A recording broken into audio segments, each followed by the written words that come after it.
Mon père était parisien, mais supporter de Marseille. Ma mère, c'était supporter de Marseille. Donc voilà, Paris, c'était pas trop dans mon quotidien, on va dire.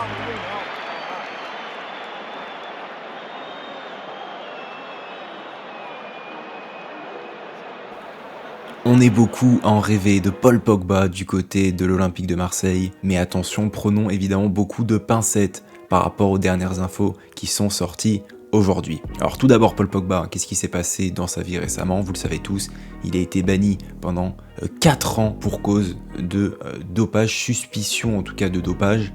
Il a expliqué que voilà, il avait reçu une sorte de traitement par un médecin américain. Il s'est expliqué devant la justice. Au final, voilà, ils ont été cléments, on va dire, avec lui. Finalement, ce n'est pas une suspension de 4 ans pour Paul Pogba, mais une suspension de 18 mois. Ce qui fait que l'ancien international français va pouvoir reprendre la compétition dès mars 2025. Et forcément, pour un joueur de ce calibre, à seulement 31 ans, beaucoup de clubs vont être intéressés. Et oui, parce que Paul Pogba ne va pas reprendre l'entraînement avec la Juve. On rappelle qu'il peut reprendre l'entraînement dès janvier. Ce ne sera pas avec la Juventus qui va résilier à l'amiable son contrat avec l'ancien numéro 6 de l'équipe de France qui va donc se retrouver tout simplement libre sur le marché des transferts pour rejoindre un nouveau club. Je dis pas qu'il doit rejoindre l'Olympique de Marseille, mais en tout cas voilà, c'est une idée qui se propage un petit peu sur les réseaux. Alors l'idée elle vient tout simplement de cette info de la part de ce journaliste ivoirien Malik Traoré, qui avance voilà, que l'Olympique de Marseille et Paul Pogba auraient des discussions avancées entre eux pour une signature dès donc le mois de janvier. Information à prendre avec des pincettes, cette information a été entre guillemets détruite par plusieurs journalistes, mais on n'a pas encore le top du top, on va dire, au niveau de la fiabilité journalistique qui s'est prononcé sur ce dossier. Voilà, il y a 2 journalistes, dont un journaliste espagnol mais spécialisé Ligue 1, et notre ami Mohamed Toubachter, qui lui a des infos qui, on sait pas trop d'où elles sortent la plupart du temps, qui voilà, aurait dit que c'était faux. Et Malik Traoré est revenu dessus en justement taillant entre guillemets les dernières infos qui avaient pu sortir Mohamed Toubachter sur les réseaux sociaux. Pour RMC, il n'y a aucun contact entre l'Olympique de Marseille et Paul Pogba, mais voilà, le journaliste dont je vous avais parlé qui a émis cette information a tweeté ça. Bon, lui a l'air sûr de son info, mais pour le moment nous ne savons pas réellement. Bon, Paul Pogba, son dernier salaire du côté de la Juve, on était autour des 8-9 millions par an, ce qui correspondrait, on va dire, assez globalement et largement à peu près à ce que touchait Pierre-Emerick Aubameyang du côté de l'OM, mais évidemment avec la situation de Pogba, ce qui s'est passé, voilà, son affaire de dopage, surtout son arrêt, parce qu'il n'a pas joué de compétition officielle depuis 2023, et son dernier match entier remonte à 2022, donc ça commence à dater. Pour Paul Pogba, évidemment il s'entretient à côté, c'est évident, mais voilà, on en est loin du niveau qu'a pu avoir Paul Pogba dans ses grandes heures. Il y en a un autre qui serait intéressé par ce transfert-là, et qui s'est exprimé très récemment, c'est Patrick Evra. Patrick Evra, ancien joueur de l'Olympique de Marseille évidemment. Alors, il n'a pas laissé une très grande empreinte dans les rangs marseillais avec son numéro 3 sur le côté gauche, mais malgré tout, voilà, c'est un joueur qu'on sait très proche de Pogba. Il s'est exprimé, justement c'était sur RMC, sur le plateau de Jérôme Roten, voilà, qu'il allait appeler Mehdi Benatia pour essayer de joindre un peu les deux parties, pour essayer de créer voilà, ce mélange qui serait quand même assez fou d'avoir Paul Pogba au stade Vélodrome. On se rappelle, j'ai mis la vidéo au début de sa sortie avec la Juve au Vélodrome, c'était lors du trophée Robert Louis Dreyfus en 2014. Il avait été largement applaudi par les supporters à Marseille. Il avait fait un gros match d'ailleurs ce jour-là. Marseille avait gagné au passage. Et Pogba voilà, était sorti sous les applauses des supporters présents ce jour-là au stade Vélodrome. C'était un beau moment, et on sait voilà, qu'il a cette attache avec l'Olympique de Marseille. C'est un joueur qui aime l'OM depuis petit. Ses parents étaient supporters de l'Olympique de Marseille. Donc voilà, tout ça peut faire que c'est quelque chose qui peut prendre. On sait qu'en plus il ressort, voilà, comme je vous l'ai dit, d'une grosse suspension. Trouver un challenge, ça va pas être facile non plus, hein, parce que c'est quand même un joueur qui touchait beaucoup d'argent. Il va vouloir aussi apporter dans un bon club, un bon projet. Et je pense que Marseille voilà, peut être vraiment une belle solution pour lui.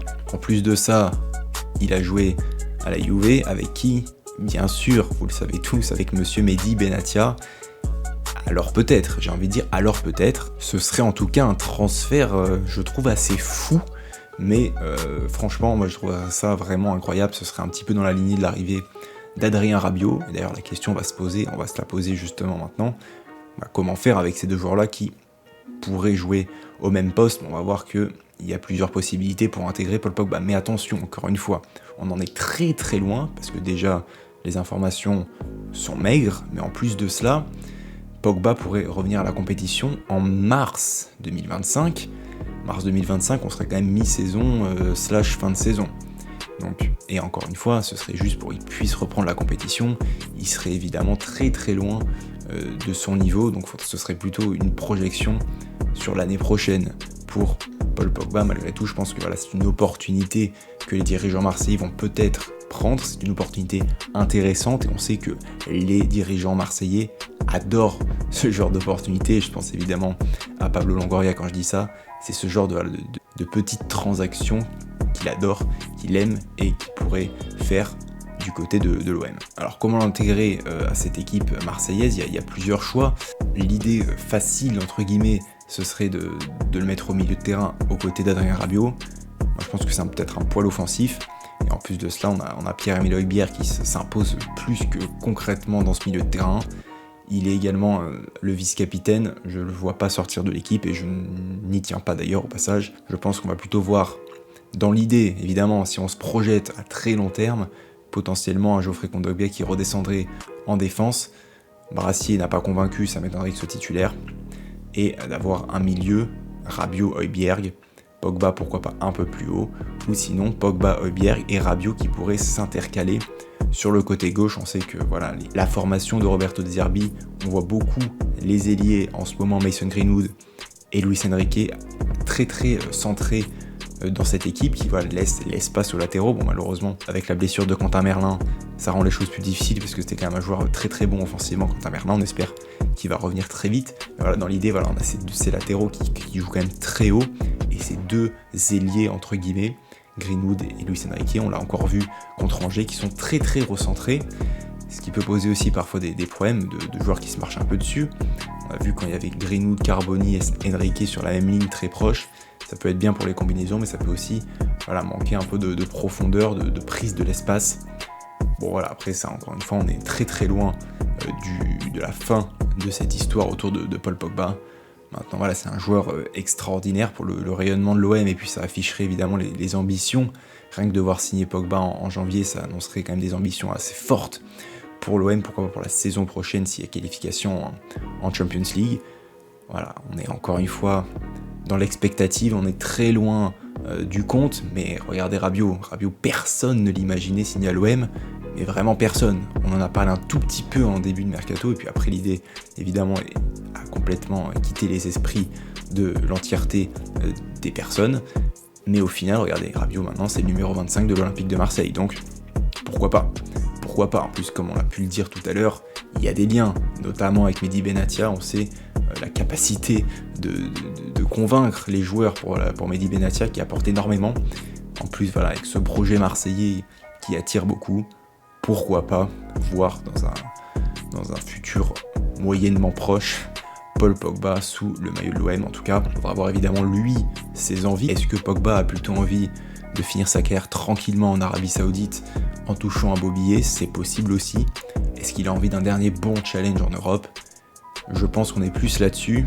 J'ai pas d'infos, mais je pense que Pogba, après avoir autant galéré pendant ces 2 dernières années, il a envie de jouer au foot dans un bon projet, dans un bon club, dans un stade qu'il connaît et auquel il est apprécié en plus de cela. Voilà, avec ses parents qui sont aussi supporters de l'OM alors qu'ils étaient parisiens. Ça pourra forcément aussi le pousser dans un futur choix pour rejoindre l'OM. On n'en est pas encore là, mais c'est des petites infos qui ressortent. En tout cas, le journaliste, lui, qui a annoncé cette info, a l'air plutôt convaincu de ce qu'il avance. Je pense que c'est quand même un dossier fragile, on ne balance pas non plus n'importe quoi dessus. Ça peut être une belle information sortie avec des sources fortes. En tout cas, on va suivre ça dans l'actualité, on n'y est pas encore. On a largement le temps de réfléchir à oui ou non Paul Pogba et lui-même de réfléchir à savoir s'il veut s'engager dans ce type de projet ou non.